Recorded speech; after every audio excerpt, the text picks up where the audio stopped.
Welcome everybody to The Late Show. I'm your host, Stephen Colbert. Well,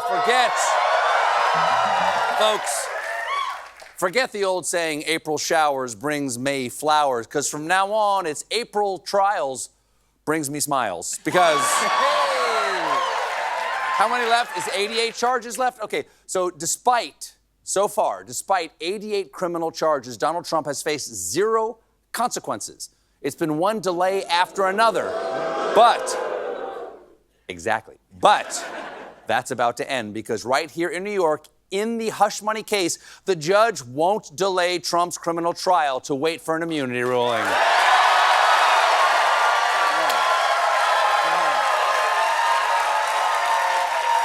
Let's go! The best part is, it's a criminal trial, so Trump has to be there every day. Starting April 15th, we get to see Donald Trump having to see Stormy Daniels testify about having to see Donald Trump naked.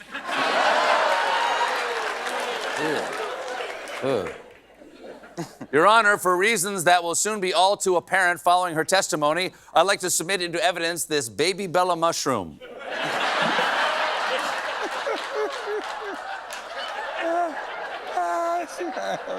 Well, I mean, know what I'm talking about, if you know. Now, I don't know if you've noticed, but thanks to Trump, our politics are getting just a tad heated. In fact, a new PBS NewsHour, NPR, Marist, Starbucks Egg Bites poll found that 1 in 5 Americans think violence may solve U.S. divisions. When reached for comment, 1 in 5 Americans said, "You want to go, brah? You got a problem? Because we can settle this right outside with some Muay Thai."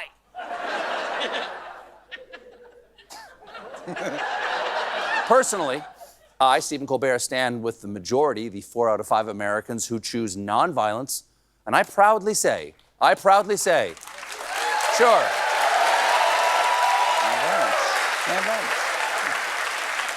I'm never gonna stop you from applauding me. And I say, 4-on-1, we can take these guys. Go get Daddy's bat. You wanna go, bruh? The stats break down like this. 28% of Republicans believe violence could be the answer, compared to just 12% of Democrats and 18% of independents. Really? Who are those 18% of independents? I don't really strongly feel committed to any particular ideology, but I am willing to kill for whatevs. Trump himself has taken every angle he can to try to weasel his way back into the White House. He's even pressuring the state of Nebraska to change how it awards electoral votes. Always a bad sign when your campaign strategy is to bully individual states. Hey, more like Old Hampshire, you dusty bitch. Now give me all your electoral votes and go back to 69ing Vermont. Oh, I bet Ben and Jerry like to watch. Nebraska's electoral system matters because many believe the election will be so close it could be decided by the single electoral vote from Nebraska's 2nd districts. Okay? In other words, this is a complete and total. Hey, Steve. Hi, Brian. It's my writer, Brian Stack, everybody. Brian,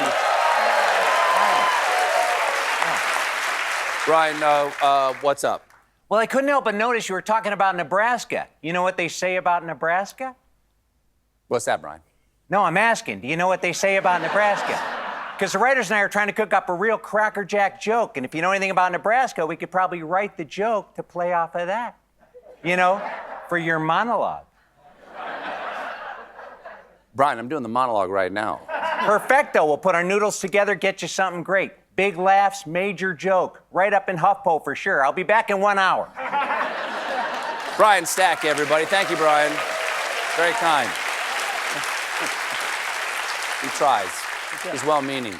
In world news yesterday, the oldest man in the world died just weeks before his 115th birthday.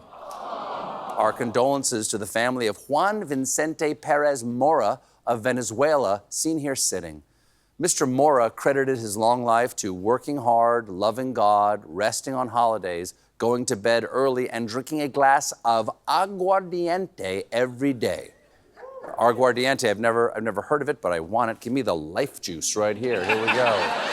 There we go. I'm having a profit export. Cane neutral spirits. Okay, there you go.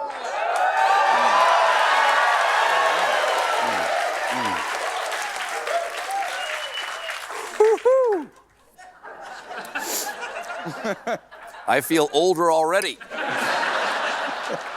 Don't go far with that. Now, now that Mr. Mora has passed the organization that certifies global olditude, the Gerontology Research Group said they're currently working to find the world's oldest living man. Currently, the two top contenders whose birth dates are being verified are Gisaburo Sonobe of Japan, born November 6, 1911, and Brazil's Josias de Oliveira, born October 21st, 1911. And wait, I'm being told we have aging news. This morning, and this is true, while we were working on this script, the news broke that sadly, Gisaburo Sonobe passed away at 112. We mourn his passing and celebrate our new old champion, Brazil's Josias de Oliveira. There he is, Mr. Oldest Man. Now, we do not yet know what he credits his long life to, but I'm going to take a stab in the dark and say, delicious daily bottle of Bud Light Lime. Oh, yeah.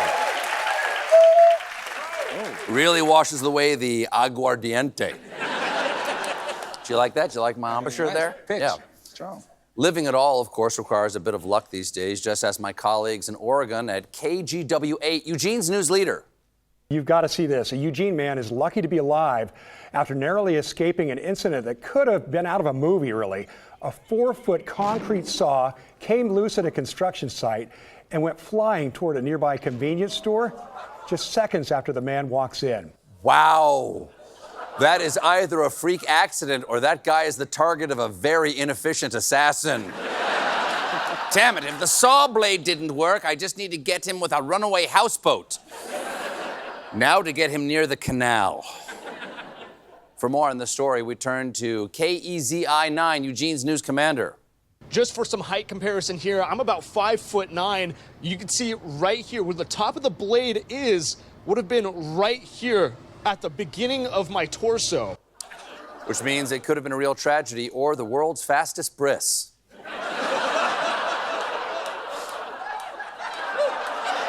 The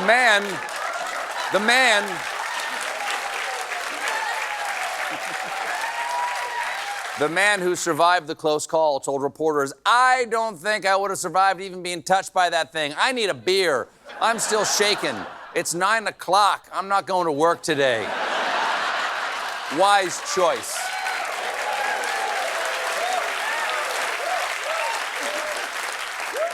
Beer. Wise choice, citizen, but I have to say, if you're getting a beer at 9 a.m., you already weren't going to work today. Oh, there's news from Britain, a place I have no comment or feeling about, where a man has pled guilty to the theft of a solid gold toilet worth $6 million from Blenheim Palace. How do you sneak that out past the guards? Sir, I'm afraid I'll have to check your bag. Did you bring this golden toilet from home? Yes, very good. Cheerio. There you go. This 18-karat toilet was part of an art exhibition, and the toilet itself was titled America. Meant to comment on the economic disparities in the U.S., or as the artist put it, whatever you eat, a $200 lunch or a $2 hot dog, the results are the same toilet-wise. To which everyone who's eaten a $2 hot dog said, "No, my friend, no, they are not." They're very different. Back over in tech, we have an update about the Apple Vision Pro headset, the #1 tool to deliver a purple nurple in the metaverse. Now, Apple has introduced a way to hang out with friends or colleagues who are also wearing their Vision Pros. It's called Spatial Persona Avatars. Unfortunately, they are really creeping people out. See, it's a exciting tech innovation that will have workers saying, "Fine, I'll go back to the office in person 5 days a week." Apple says the goal of these avatars is to make collaborating and hanging out feel more natural in the Vision Pro. Yes, it's clearly the most natural way to spend time with your colleagues. I mean, right, Louis? That's right, Steve. As natural as playing my guitar. Darn it! Tim Cook!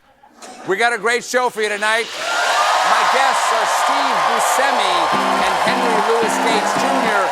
But when we come back, take to the skies. Join us, won't you?